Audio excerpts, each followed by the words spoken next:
Então hoje a gente vai fazer o teorema da função inversa.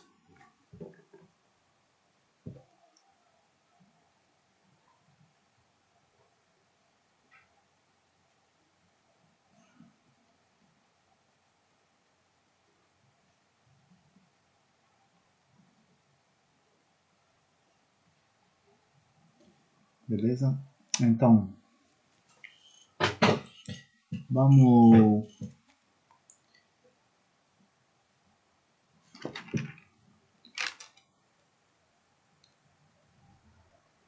lembrar um pouco o que acontece em R, né? Funções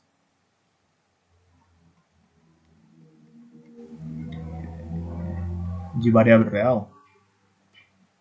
Qual a condição que a gente tem para ter uma inversa local? Se você tem um intervalo, né, contido em R de uma função de classe C1,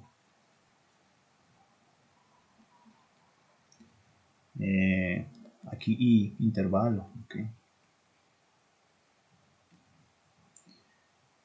Então, pegar um ponto, tá, ok?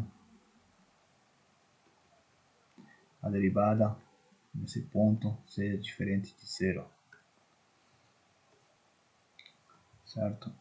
Então, como estamos na reta, temos duas opções, né? Por exemplo, se a derivada for maior que zero, a gente sabe como f de classe C1, então f de x, a derivada de f em x é maior que zero para todo x numa pequena vizinhança do ponto A, né? Essa é pela continuidade da derivada. Se a derivada num ponto for maior que zero, então a derivada num entorno também vai ser maior que zero. Estou usando classe C1. E se a derivada da função é maior que zero, a gente sabe que f é estritamente crescente.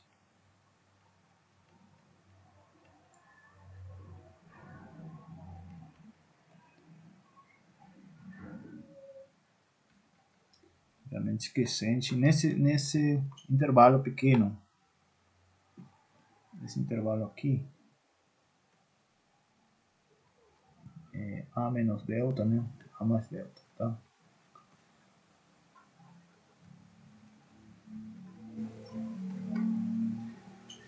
E se ela é estritamente crescente, né, nesse intervalo, né, então ela tem inversa. F é injetiva nesse intervalo.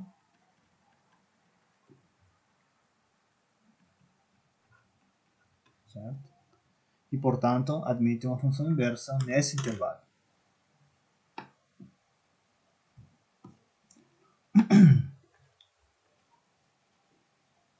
Então, existe f a menos 1 definido num certo intervalo W, né?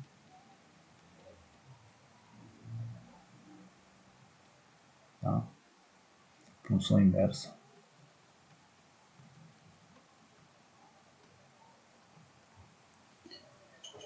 Tá? De f.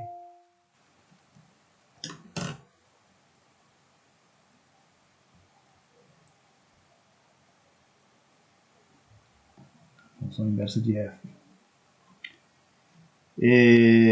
Bom, aí com isso a gente tem que a derivada inversa, usando a regra da cadeia, né? É igual a 1 sobre a derivada de f em x, né? Onde f de x é y. Tá?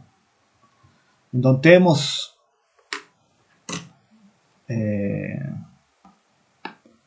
no caso de funções de variável real, a condição para um teorema de função inversa, ou seja, garantir a existência da função inversa de f localmente, a condição é essa aqui. Que fique bem claro qual a condição, né? Ó, isso aqui é hipótese. Tá certo? Esse quando f' é maior que zero. Quando f' é negativo, ele é estritamente decrescente, aí você também constrói uma função inversa. Tá? Então, no caso de funções de variável real, isso acontece, né? Então agora vem a pergunta natural. E aí, professor, como a gente faz no caso geral, no caso de funções num aberto de Rn, no outro aberto de Rn? Qual a condição que a gente precisa impor para garantir um teorema da função inversa, né? Então, a pergunta, né, natural é a seguinte: sobre que condições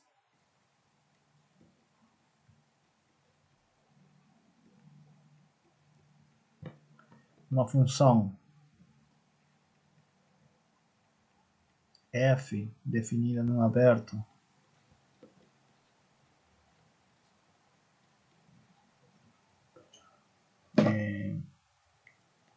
com A em 1, né, o aberto,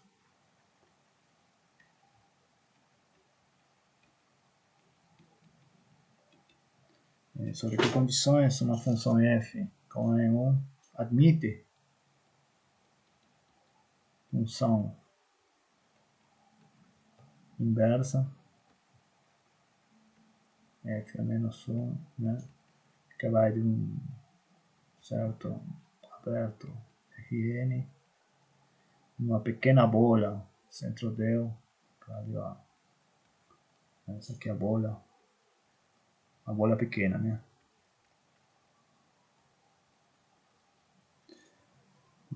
Então essa pergunta natural em várias variáveis, né? O que acontece com a condição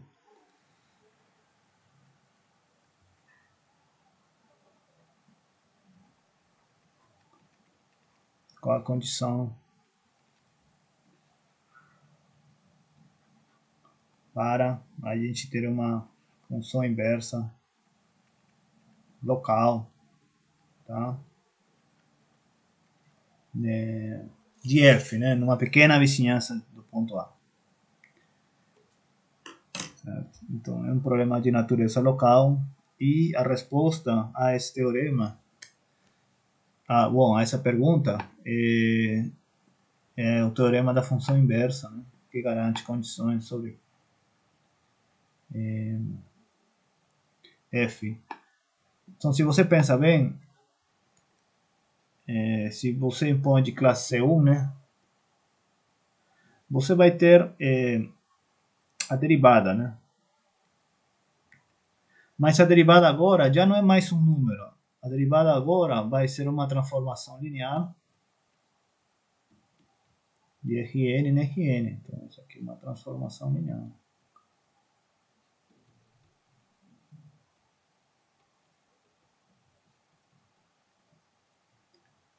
Já a gente não pode falar se era maior que zero ou menor que zero, mas para a nossa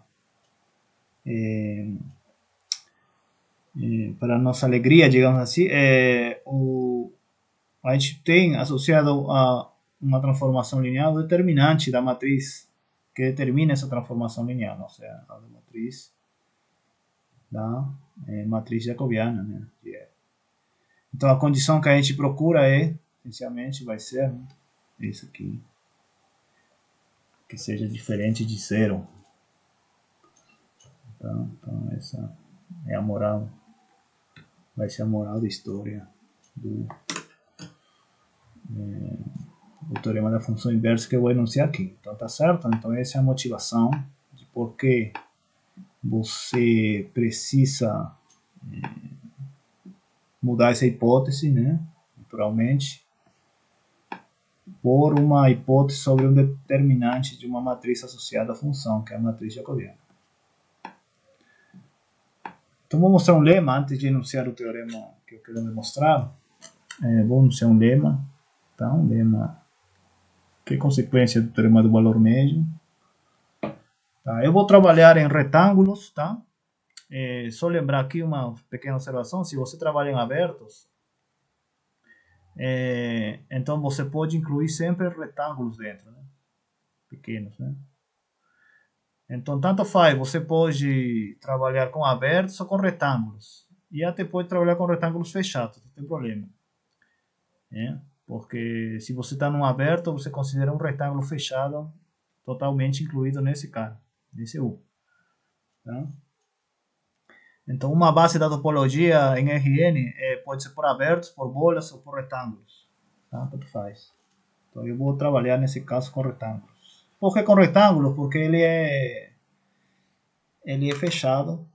Então, vai ajudar no caso de contínuo, funções contínuas no retângulo, ele vai ser uniformemente contínuo. Então, isso ajuda.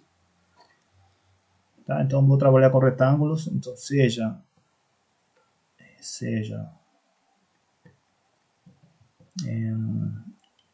A um retângulo,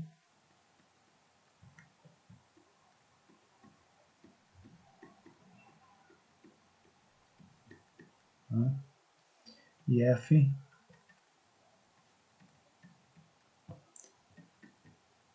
de classe C1. Outra coisa, eu vou precisar de classe C1 porque, se você percebe, eu usei isso no caso dos reais, então é natural colocar essa hipótese. Então, se existe M maior que zero, então a diferencial jésima da iésima coordenada de f em x é menor ou igual que m para todo x no interior do retângulo, então f de y menos f de x é menor ou igual que n ao quadrado m y menos x. Ou seja, uma condição tipo Lipschitz, tá? Com constante de Lipschitz n ao quadrado e esse m aqui que limita as derivadas, tá? Só estou usando uma notação aqui para que fique bem claro. Aqui F, I e J, tá? Tá. Então, I varia entre 1 e N e J também, tá certo?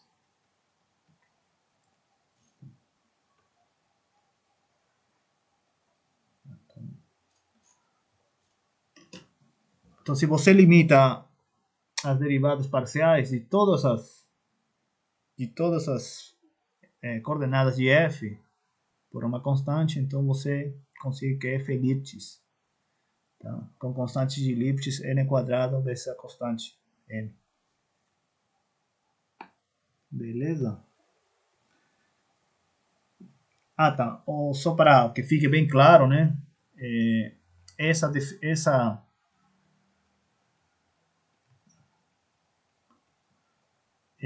notação é simplesmente a derivada parcial da função fi no ponto x com relação a jésima coordenada. Né? Tá certo? Então, vamos lá na prova. Tá? Então, eu quero provar isso. Tá. Vamos lá. E vou fixar seja I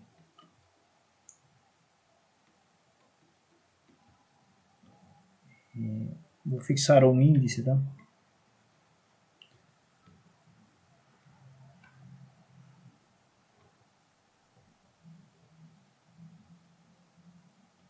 Seja I. Vou fixar um índice. Tá fixo. e vou trabalhar com f sub i.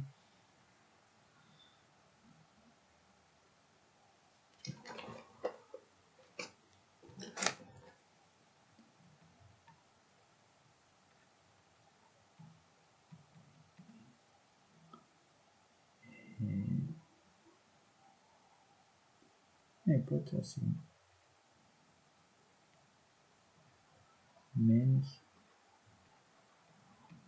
sub.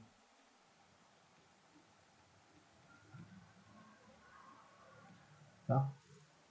Onde aqui eu tô y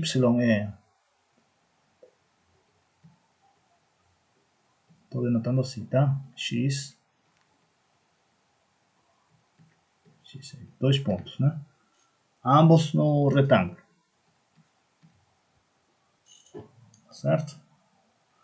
E, então vou calcular essa diferença em termos diferenciais, usando o valor médio. Então, isso aqui é igual. Deixa eu colocar assim, isso aqui é igual. Então, presta atenção. Vamos somar e adicionar coisas. Então, aqui vai ser fi y1 yn menos fi y1 yn menos 1 xn. Tá? Então, vou colocar na última, aqui no lugar de yn, vou colocar a última coordenada aqui, xn. Tá? Vou adicionar e vou subtrair e vou adicionar, né? Para que não aconteça nada.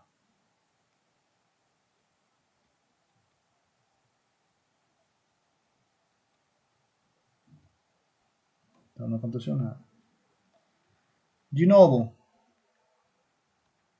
vou subtrair e adicionar.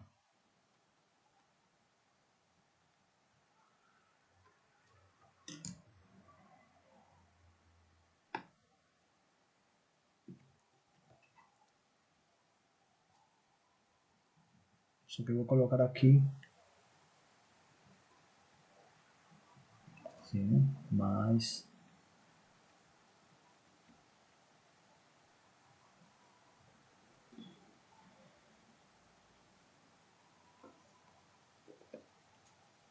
fi y1 yn menos 2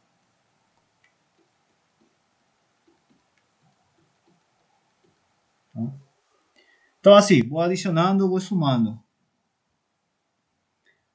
Tá?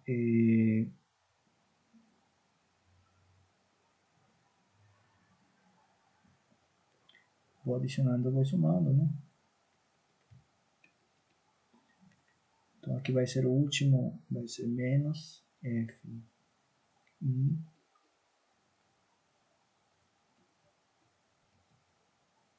x2 xn mais f y1 e menos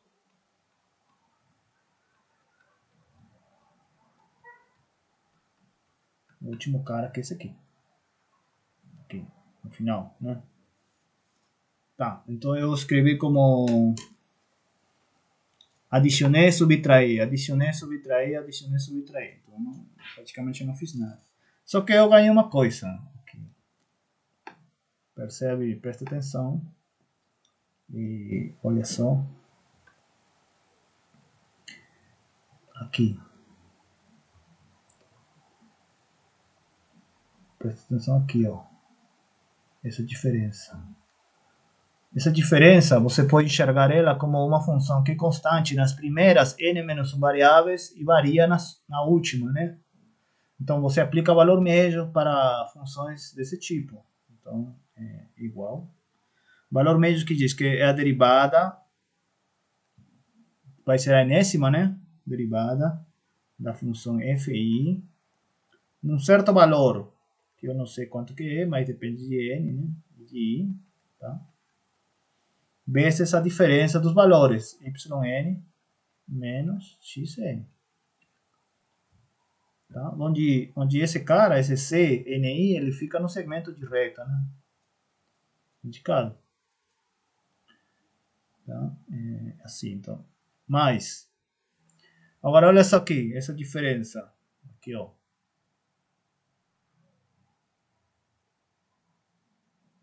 Aqui, se você percebe, só teve variação aqui nessas duas. Então, de novo, vamos aplicar valor médio. Diferencial está variando na n-1 coordenada da função fi. Aí, bom, tem um valor ali que eu não sei quanto que é, mas eu vou denotar dessa maneira. E aqui a diferença vai ser yn-1 menos xn-1. Tá? E assim, então, vou aplicando o valor médio até a última igualdade aqui, ó.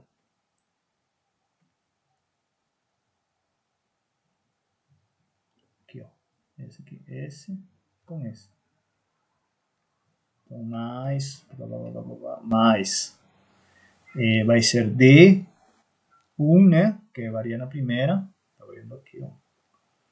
FI C1I, né? Ponto. Aplicado a Y1 menos X.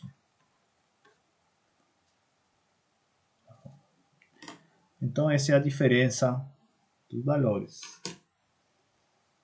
Agora eu vou tomar módulo a essa diferença. Vou tomar módulo. E vou usar a constante, que essas derivadas são limitadas por m. Então, módulo fi y1 yn menos fi x1 xn. Tá tomando o módulo, esse aqui é menor que m, esse aqui é menor que m, e assim, né? Esse aqui é menor que m. Então vai dar somatório J1 até n xj menos yj menos xj vezes m. E é a mesma constante para todos, como o Wendel apontou, né? Então, isso aqui é menor ou igual. Bom, aqui é a diferença das coordenadas. Isso é menor ou igual que n vezes m vezes y menos x, no total. Aqui, por que n? Porque, vou colocar aqui, pois cada uma, isso aqui é valor absoluto, a norma da diferença, né? Para todos os outros. Então tem n vezes. Então você já trabalhou isso aqui para um i fixo.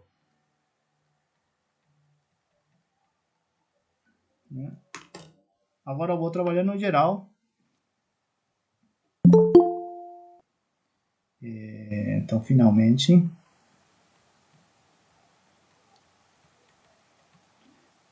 f de y menos f de x. Isso aqui é menor ou igual que a soma das coordenadas.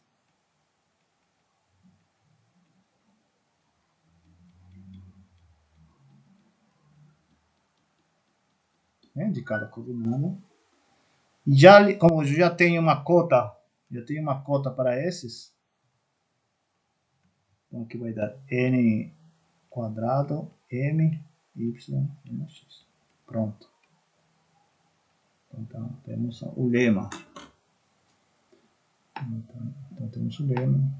A consequência do teorema do valor médio, a desigualdade do valor médio, nesse caso. Então, vamos guardar essa desigualdade, tá? A gente vai usar esse lema depois, então eu estou mostrando já para somente explicar. Tá certo? Então vamos lá. Agora sim, vou enunciar o teorema principal da aula de hoje. Eu não sei se vou terminar hoje, mas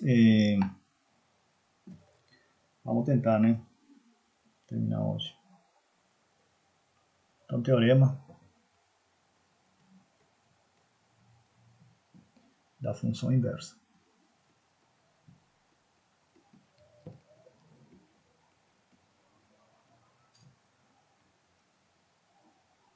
Uma função inversa. Muito bem, então seja f uma função de u, um aberto, né, de Rn, um Rn, né, tem que ser da mesma dimensão, né, de classe C1, em 1, né, tá, classe 1 em 1, e há um ponto em 1, tal que o determinante da matriz jacobiana de f no ponto A seja diferente de zero. Né? Então, essa é a condição. Existe um aberto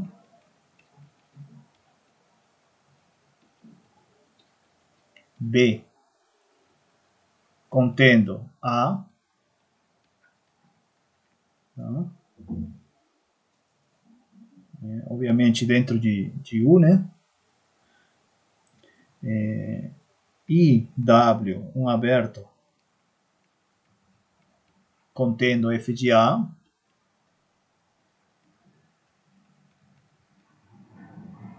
tal que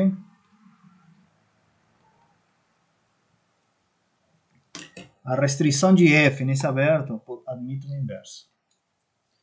Tal que f, né, restrito a B admite uma função inversa contínua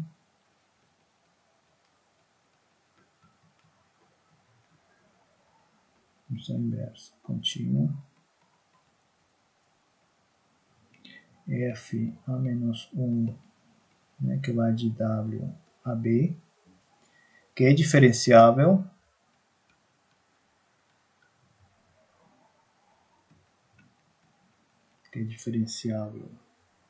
em todo ponto y, né, que fica em W, e satisfaz, que satisfaz a derivada da inversa nesse ponto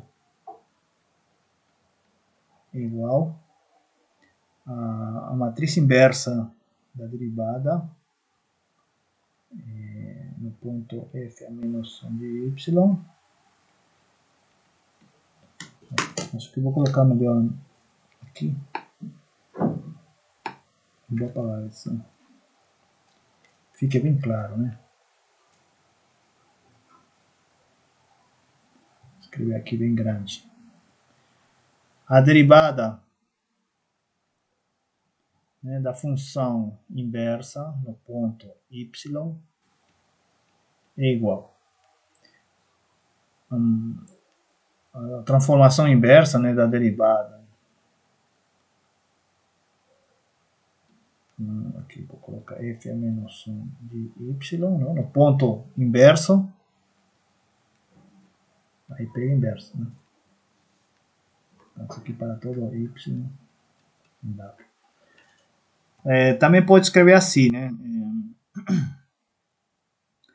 A derivada da função inversa, né, no ponto y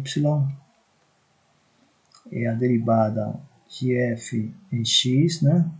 Aí pega a inversa, onde f de x é y, né? Certo? Tá. Então esse é enunciado, função inversa, então a condição é que sobre o determinante do jacobiano, tem que ser diferente de zero, essencialmente para ter a matriz inversa ter sentido. Uma observação rápida é que a função f a menos 1 é de classe C1 também. Porque a derivada é dada em função da inversa de uma matriz. Então, pois, f é de classe C1. Derivada contínua. Agora, se f é sem infinito em 1, então a inversa também é sem infinito. No caso vai ser em W, né, que é a imagem de f de U. Tá?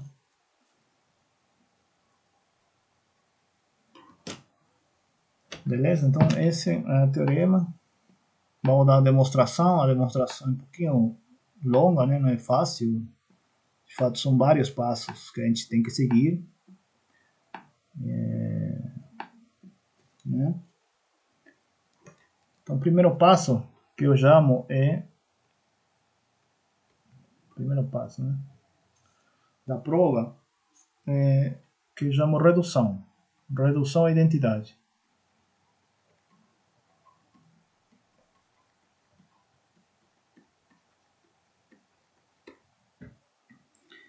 E aqui vem Então, o que diz esse passo, né? Redução à identidade? Essencialmente diz que basta mostrar o teorema da função inversa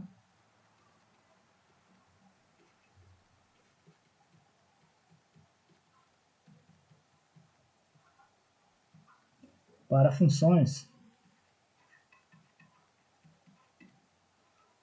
C1, funções do tipo C1 com derivada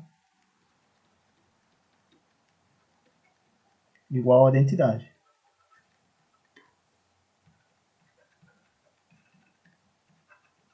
Ou seja, que a derivada tenha, se você quiser que a derivada em A seja justamente identidade. 1, 0, 0. Identidade.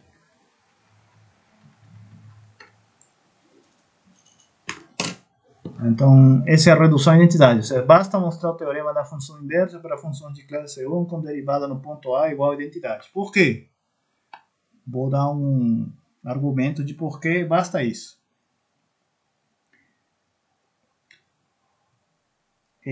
Porque é o seguinte, tome F, né? Qualquer.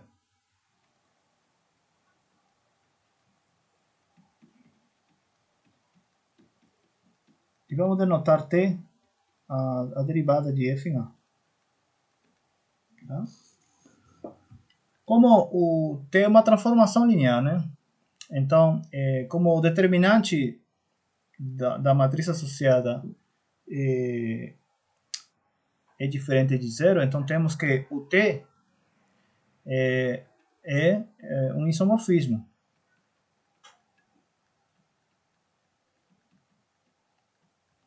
Então, em particular, existe T a menos 1.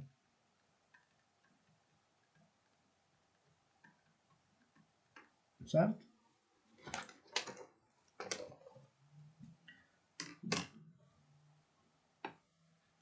Então, se existe T a menos 1, podemos definir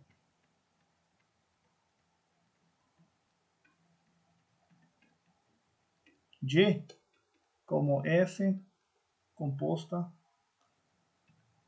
com T a menos 1 composta com F. Isso vai ser uma função que vai de U no Rn, no Rn. E quem que é a derivada? Então, G, obviamente, G é de classe 1. E sua derivada no ponto A é... Qual a derivada de G no ponto A?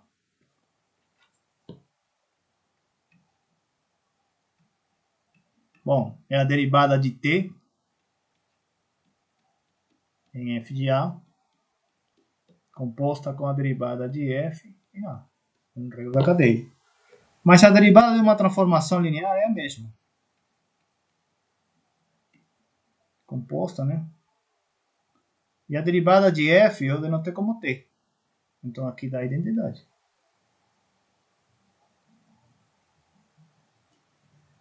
Que corresponde a uma matriz de identidade. Então g é uma função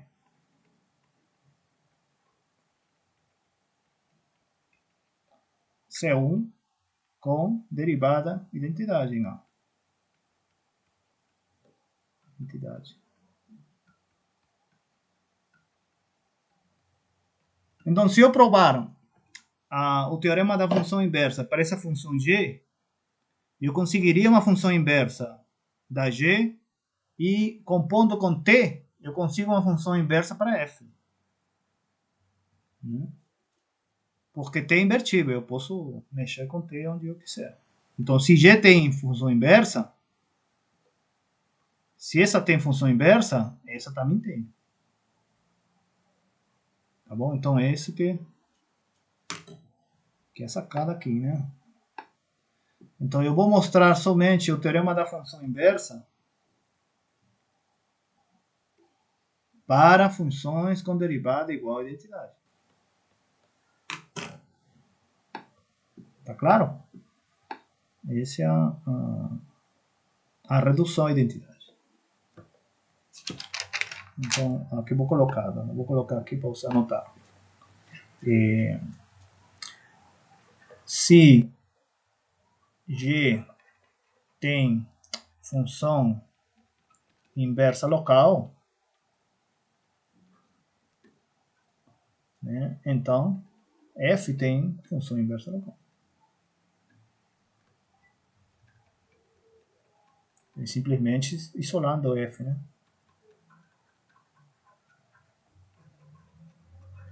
Então, por isso que basta mostrar o teorema da função inversa para funções cuja derivada seja identidade. Ok? Então, segundo passo.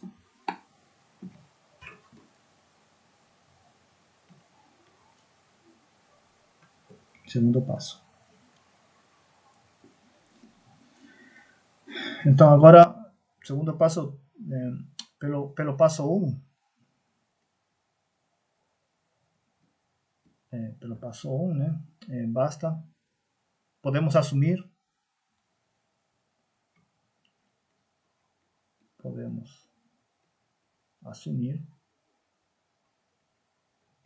que f é de classe C1 em 1, né, e a derivada de f em A é identidade.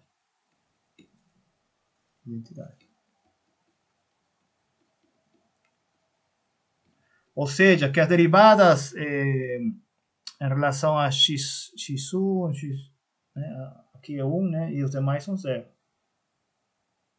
Tá.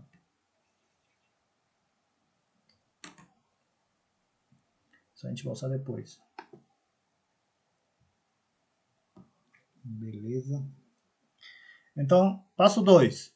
Já temos isso, então já temos essa hipótese nova, que não tínhamos antes. Ganhamos graças a esse truque que a gente fez no passo 1. Então, ganhamos uma hipótese, a derivada da identidade. Tá? Então, a afirmação 2, do passo 2, diz que se H é um vetor de Rn, tal que ele é menor que uma pequena vizinhança, de delta é suficientemente pequeno, né? Delta maior que 0.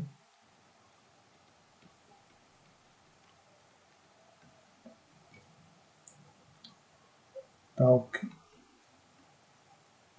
A mais H seja próximo de A, né? Próximo de A. Então, f de A mais H é diferente de f de A. Ou seja, se um ponto fica perto de A, ele não pode ter imagens iguais. Né? Tá, vou fazer um desenho aqui.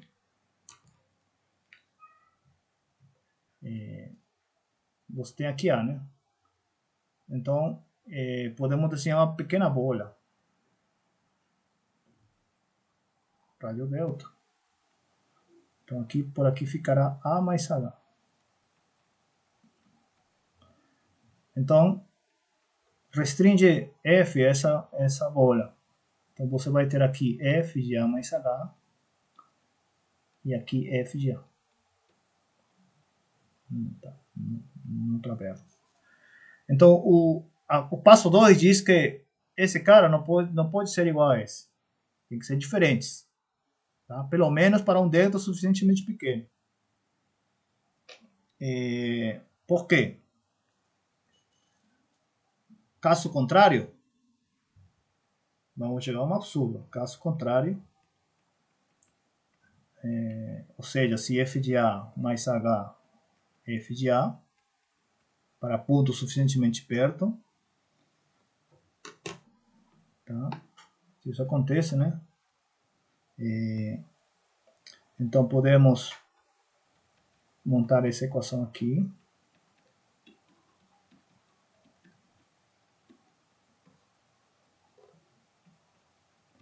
Essa equação da diferenciabilidade, né? Essa aqui seria D, como esses são iguais, então fica dFA aplicado a H sobre H. Mas como aqui é identidade, então fica H sobre H. Então esse aqui é 1, diferente de 0. Isso é absurdo porque quando H vai para 0, esse quociente vai para 0. Então esse aqui é absurdo. Pois F é diferenciável em A, né? A gente tem hipótese. Então, se é diferenciável em A, esse quociente vai para 0 quando H é suficientemente pequeno. E aqui está indo para 1, então não pode ser. Então, o que significa? Que perto de A existe uma vizinhança, existe uma vizinhança de A onde os valores são diferentes, ou seja, f de A é diferente de f de A mais H. Esse é o segundo passo. Terceiro passo. Então, olha só, aqui estou usando fortemente que essa aqui é a identidade, para que esse cara seja justamente H. Tá vendo?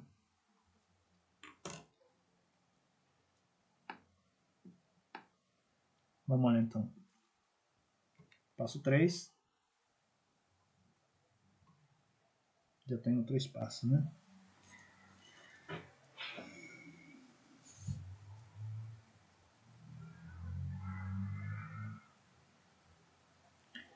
Então podemos achar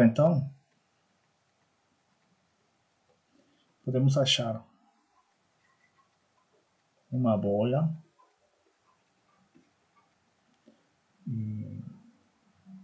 centrada em A,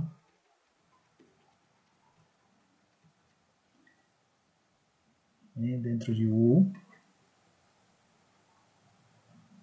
centrada em A, e essa bola em U, né? E dentro dessa bola posso achar um retângulo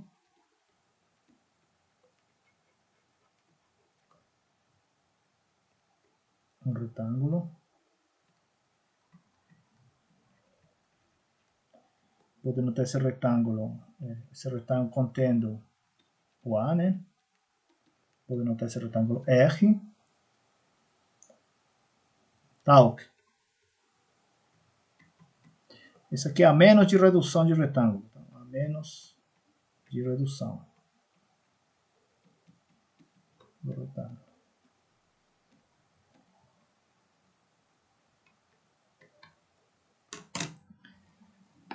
Posso achar um retângulo com as seguintes propriedades. Primeiro, E f de x é diferente de f de a para todo x nesse retângulo, e x diferente de a, obviamente. Tá? Lembra do passo 2? Eu achei uma pequena vizinhança onde os valores são diferentes, então dentro dessa vizinhança pega um retângulo pequeno, onde ainda continua valendo isso. 2. O determinante da matriz jacobiana de f no ponto x, né, é diferente de 0 para todo x. Tá. Isso por quê? Aqui é simplesmente porque a derivada, né, a diferencial de f no ponto A, opa, tá, aqui vou usar isso aqui, pois, essa função aqui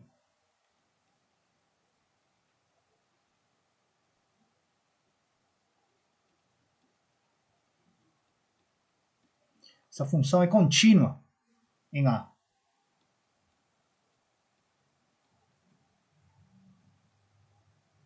Certo?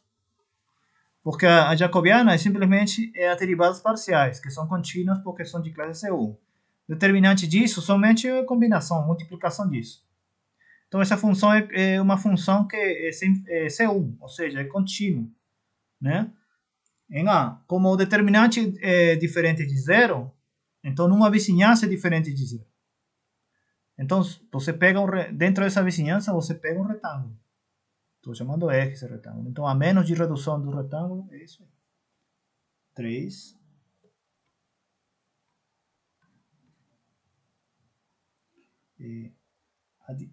A derivada Js é uma derivada de fi, ponto A, norma, é menor que 1 sobre 2n quadrado. Para todo i, j.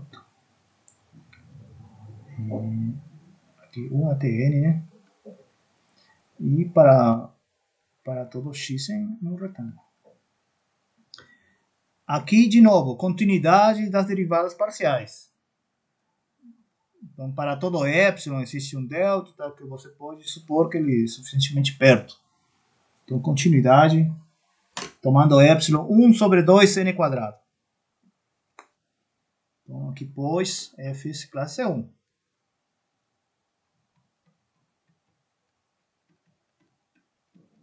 Então, continuidade fundamental nesses passos, né? Tá bom?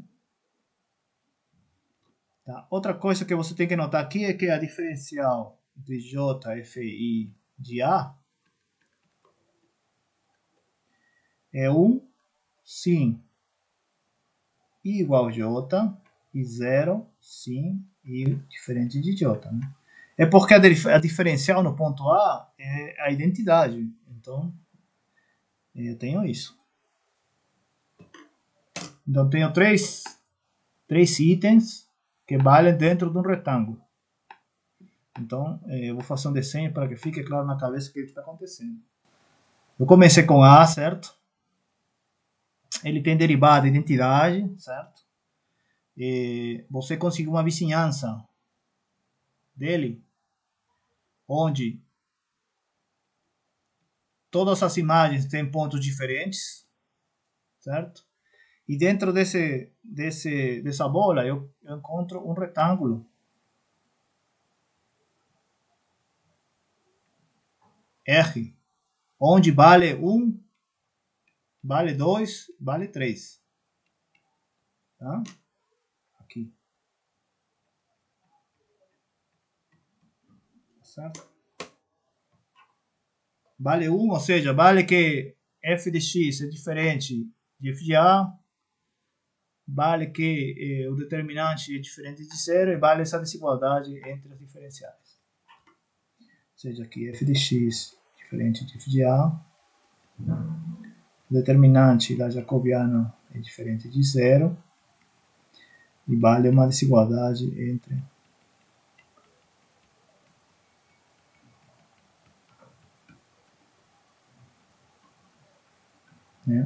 vale uma desigualdade. Tá aqui, né? Então, um pequeno retângulo. Tá bom, então tem que guardar isso porque é fundamental, hein? Vamos lá. Passo 4.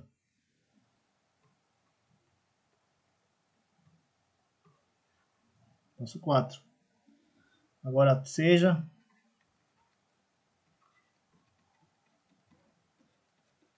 vamos ver quanto essa função se afasta da identidade.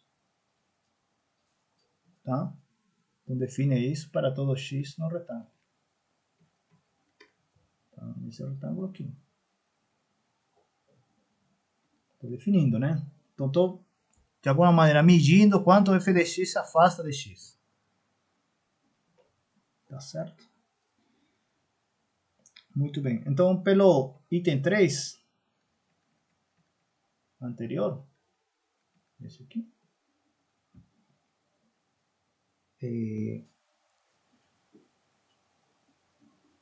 então vou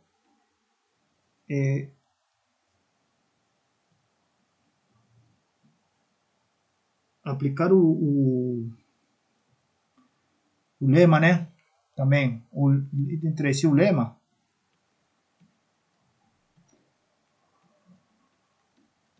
O lema anterior. Então, olha só, quem quer a diferencial de G é a diferencial de f menos... Bom, aqui fica tipo, fica a identidade, então vai ficar aqui a diferencial de f não.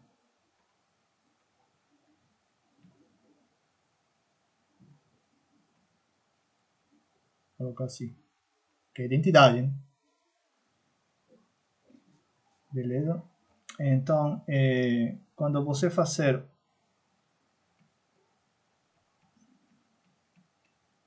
módulo, isso vai ficar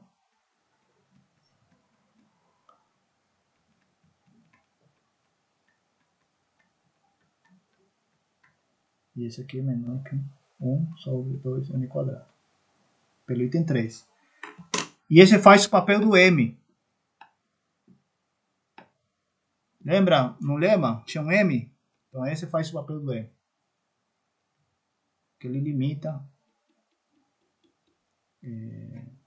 a derivadas parciais. Então, pelo lema, g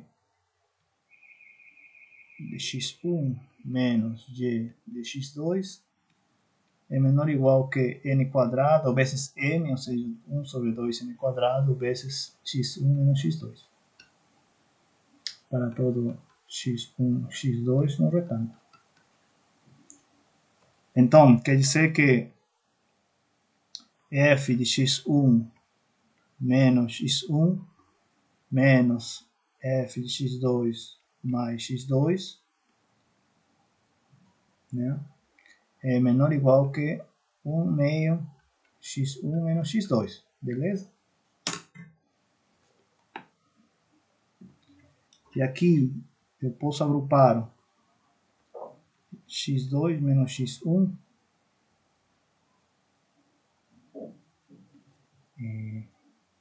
mais f, vou agrupar assim, né?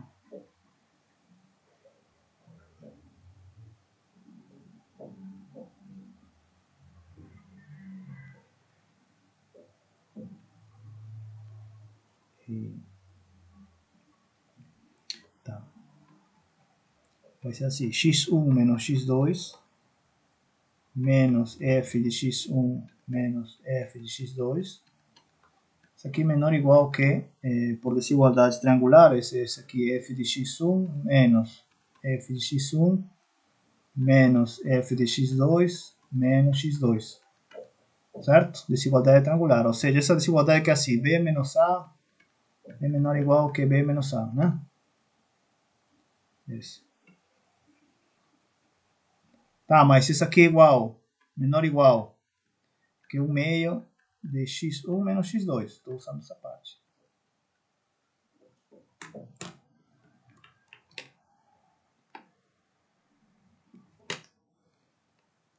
Então,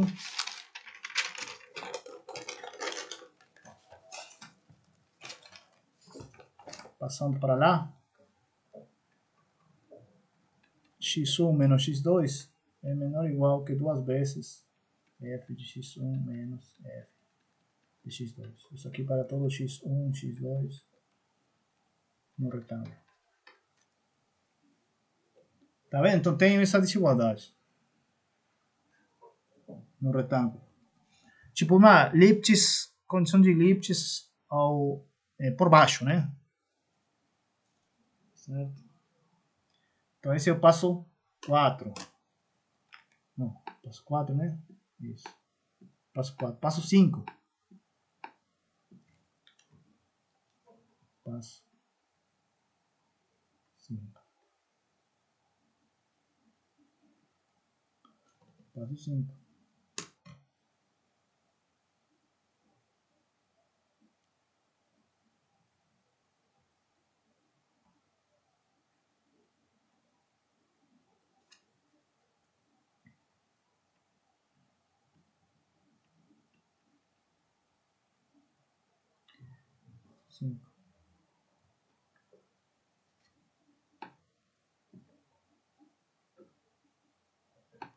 Passo 5. Passo 5. Tá bom. Muito bem. Agora vem o passo 5. Tá. Então vou fazer um desenho. Tenho A, né? Tenho o meu retângulo.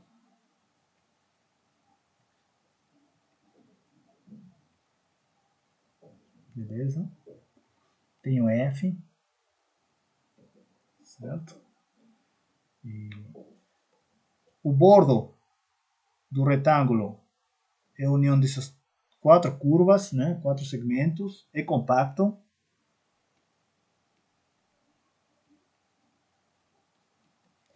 Então a imagem desse bordo. Tá. Vou desenhar aqui F de A.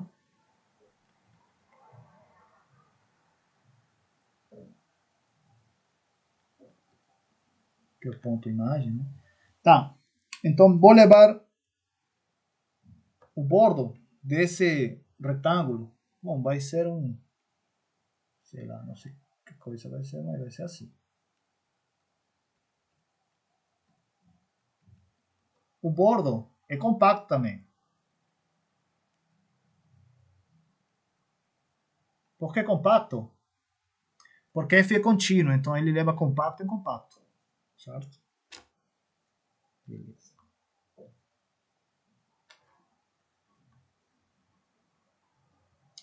Agora,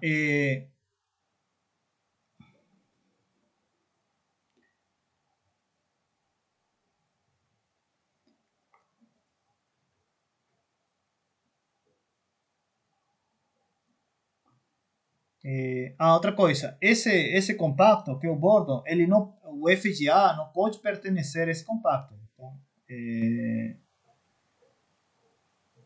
porque se ele não pode ficar aqui.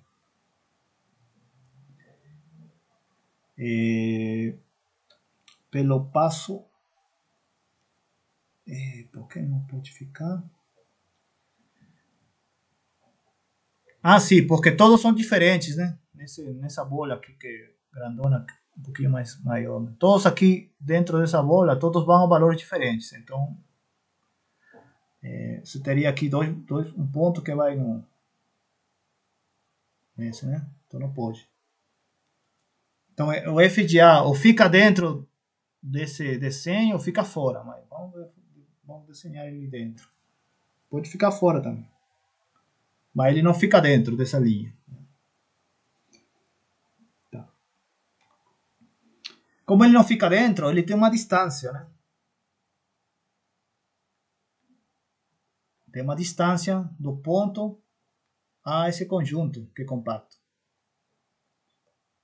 Tá certo? Então vou desenhar uma... Vou chamar D essa distância. Então existe D maior que zero, tal que f de A menos f de x é maior ou igual que D para todo x no bordo. Então, ou seja, D é o mínimo, é a distância do ponto f de A ao bordo aqui. Né? Beleza? Então eu vou pegar a metade.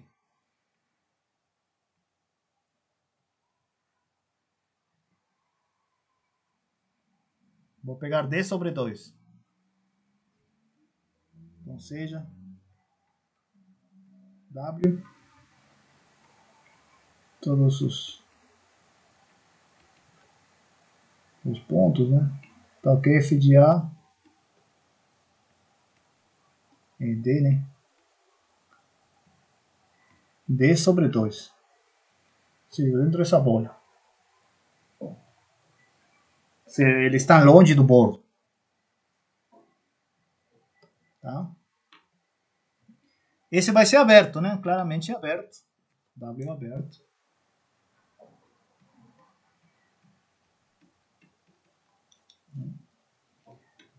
Se ele fica em W e X está no bordo, então eu tenho que y menos f de A é menor que y menos f de x. Está mais longe. Então guarda isso também. Aí esse é o passo 5, tá? Passo 5 é construir esse W. Construir esse W, ou seja, olhando a imagem de f do bordo do retângulo, fazendo a medição de quem que é o mínimo, a mínima distância de f de A nesse bordo, né? E pegando a metade de D sobre 2. Então essa é uma vizinhança de f de A, que contém f de A, né? Que é aberto. Passo 6.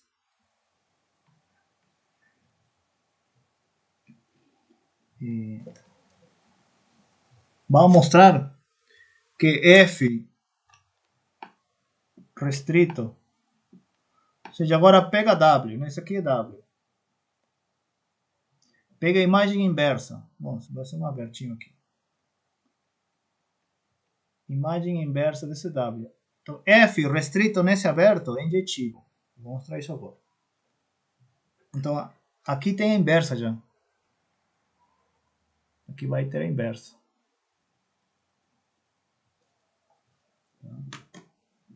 Essa é a ideia agora. Vamos lá. Passo 6. Mostraremos que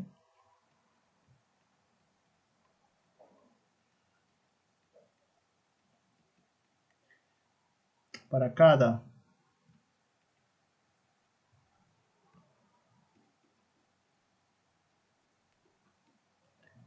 y e w existe um único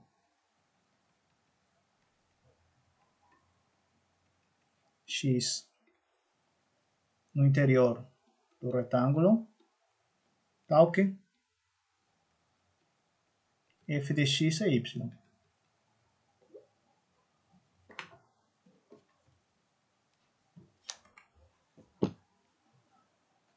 Então você está mostrando que, bom, esse sobrejetivo vai ser injetivo também, porque é único. De fato, vamos mostrar isso. Seja φ, se auxilia com outra função, tá? Definida por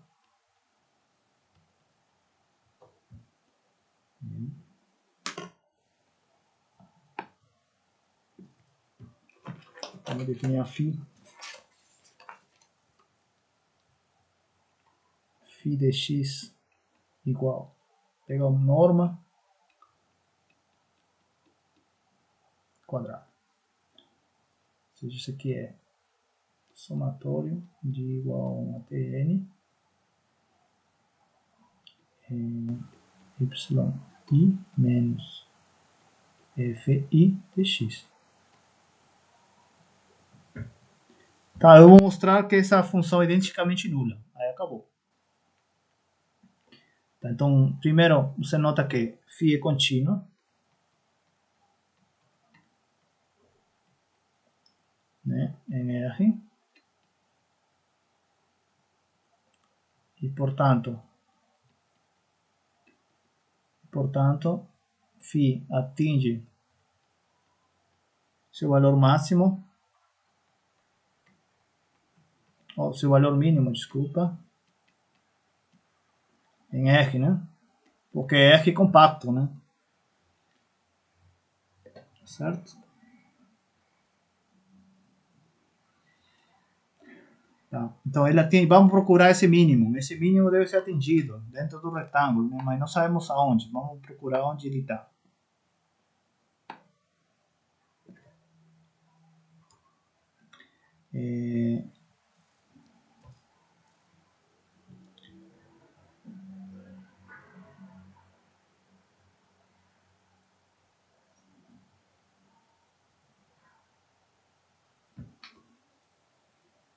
Se x pertence ao bordo, então temos que esse aqui, pelo passo 5, olha só, esse passo aqui, esse, φ de A,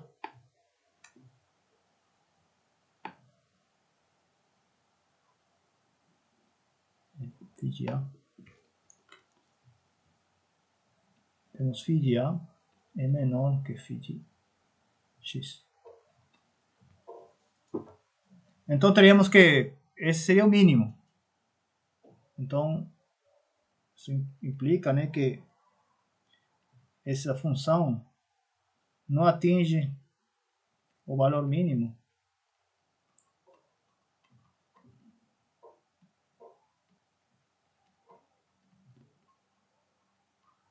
aqui, né? Não pode atingir aqui, porque se pega um x ali, você consegue outro menor que φ de A. Beleza, então quer dizer que o mínimo ele fica no interior do retângulo. Ele não fica na fronteira. Mas tem um exercício na lista que diz, se uma função atinge seu mínimo num aberto, então a derivada se anula, né?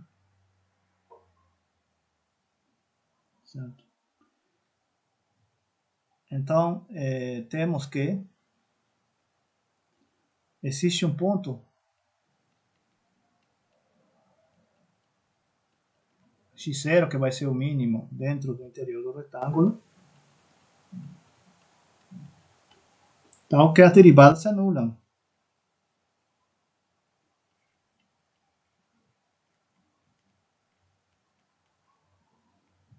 É tudo J. Derivadas parciais se anulam. Né? Porque ele atinge seu mínimo lá. Mas quem são as derivadas? Basta derivar o quadrado da norma, né? Isso aqui vai ser 1 duas vezes.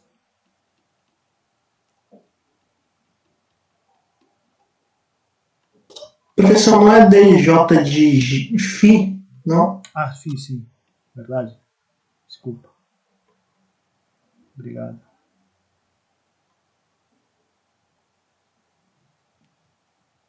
Isso.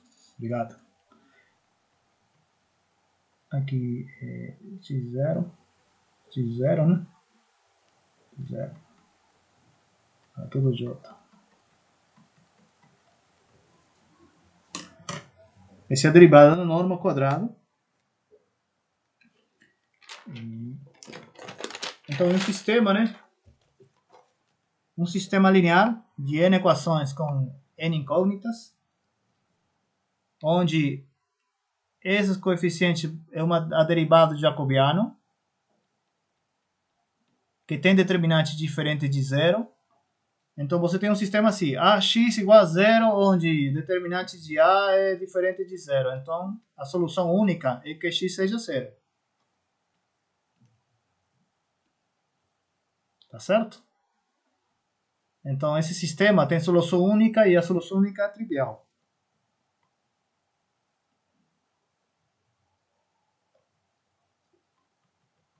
Ou seja, vamos escrever aqui.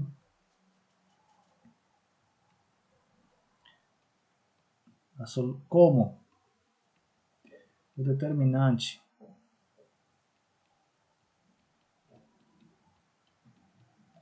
aqui diferente de zero, né? Porque obviamente esse cara está no interior, né? E todo ponto no interior tem determinante, tem matriz jacobiana diferente de zero. Estou usando já os passos anteriores. Então esse tem que ser zero. Ou seja, existe x0 no interior de R, tal que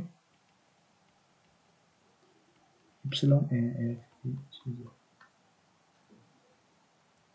Eu fixei y e consegui um x0. Tá? Agora ele é único. Eu mostrei que existe, eu vou mostrar que ele é único. Isto mostra existência, né?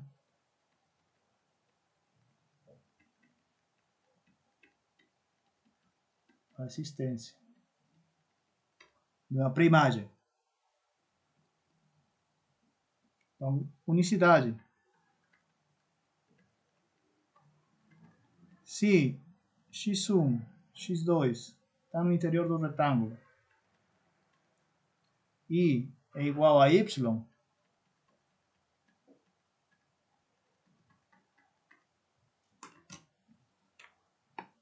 tá? Então, pelo passo anterior, eu tenho que x1 menos x2 é menor ou igual que 2 vezes f de x1 menos f de x2. Ou seja, isso aqui menor ou igual que zero. E esse aqui maior ou igual que zero. Então, x1 é igual a x2. Então, é único. Então, dado um ponto nesse W, vou desenhar aqui de novo.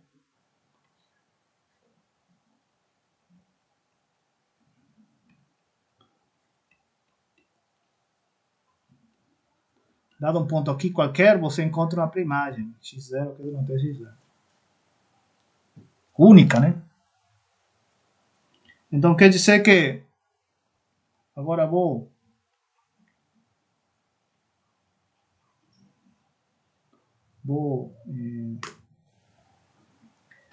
tomar passo 7.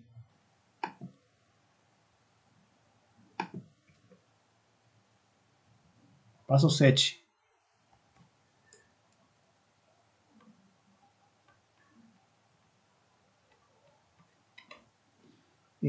Tome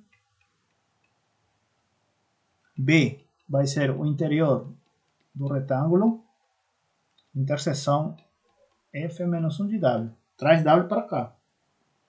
Então, F restrito a B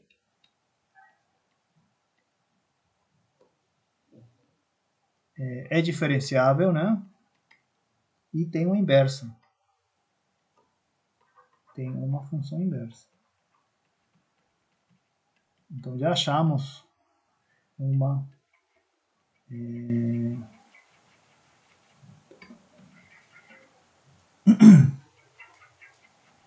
já achamos uma função inversa.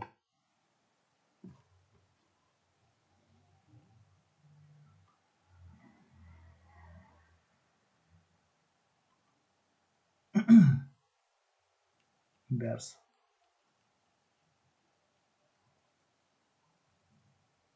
inversa f a menos 1, que vai de W a B.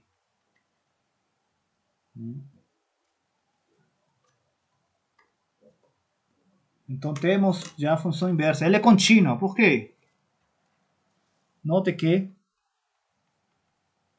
f a menos 1 é contínua. Porque lembra aquela condição Lipschitz que tínhamos?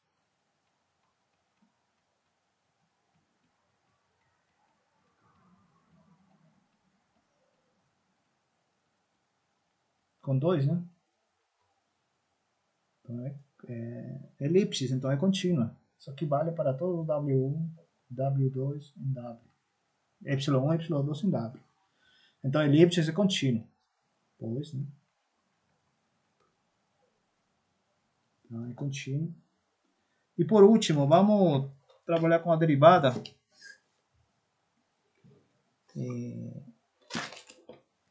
Tá? Passo 7, passo 8. Seja mi a derivada. A derivada.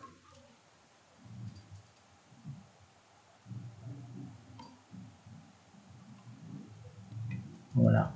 Mi vai ser a diferencial de f em x.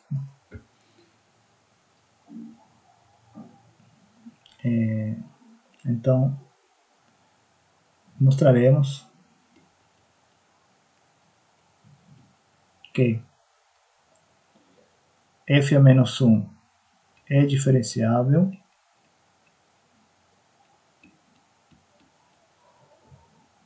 em y e a derivada é mi a menos 1, ou seja, a inversa da diferencial de f. Beleza, então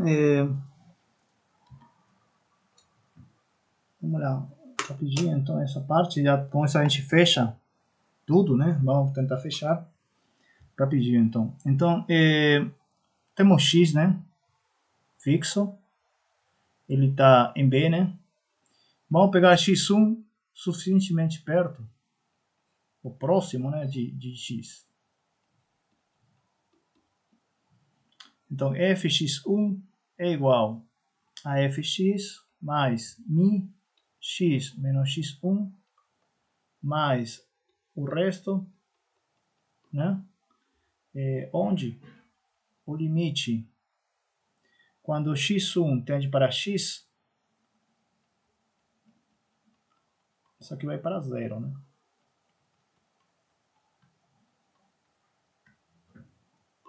Vai para zero. Isso é pela diferenciabilidade de f, né? Agora, multiplica pela inversa de u.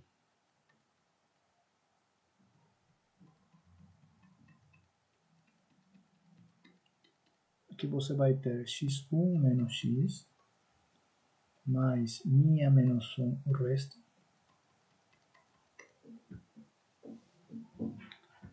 Então aqui x1 é f de... Opa, f a menos 1, né?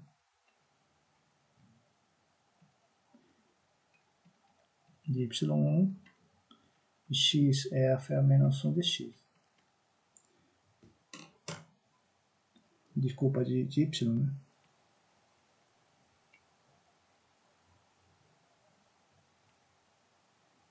Isso. Então vamos substituir na equação. Vamos substituir na equação. Aqui, né? F a menos 1 de y1 é igual a f a menos 1 de x. Estou passando para lá, né? Mais mi a menos 1 de y1 menos y menos mi a menos 1 de r f menos 1 f menos 1. Então basta mostrar que esse aqui vai para zero.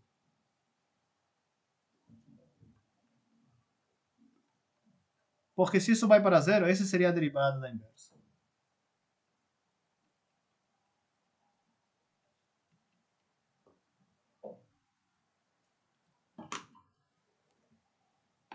Vamos lá, então.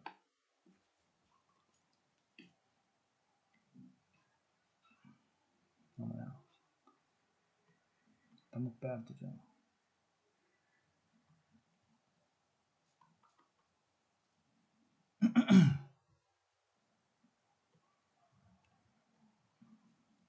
Então basta mostrar que o limite de y1 para y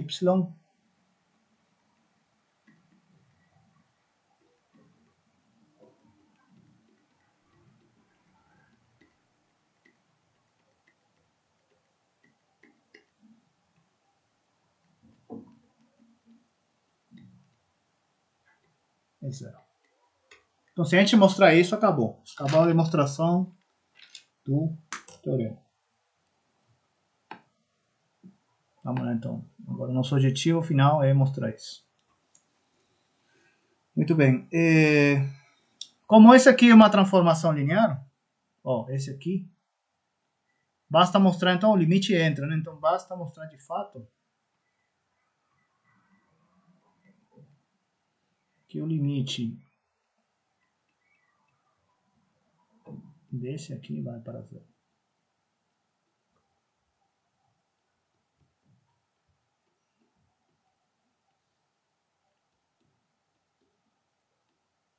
Se a gente mostrar isso, já acabou, porque simplesmente multiplicamos. Isso aqui é uma transformação linear. Tá, então vamos pegar assim, né? R. F.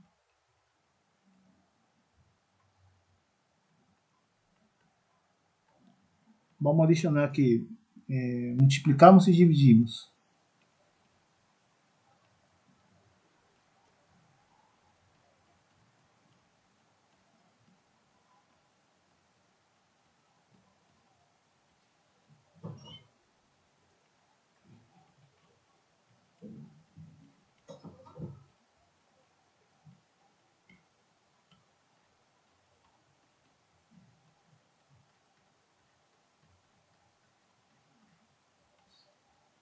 Multiplicamos e dividimos.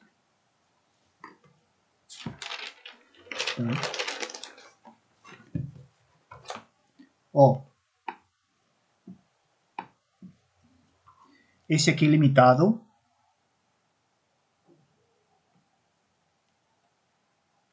Esse aqui é limitado por 2. Né? Esse aqui temos das desigualdades anteriormente, que é elipses, né? É limitado por 2. Esse aqui vai para 0. Tende a 0 quando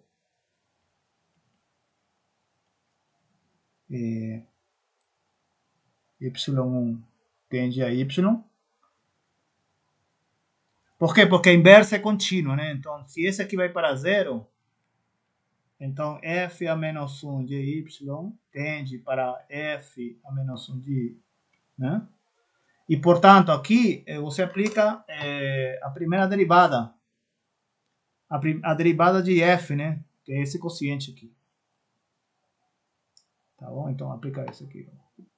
Vamos ver se acho aqui na equação. Aqui, ó. Esse aqui.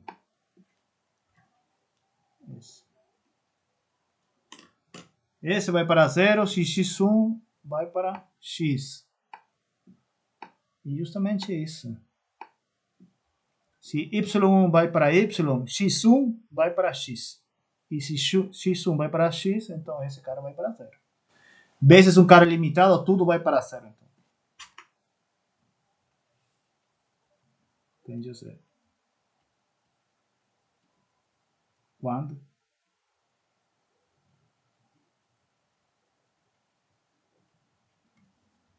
Então acabou. Né? É diferenciável, a inversa também é. A derivada é a inversa da matriz.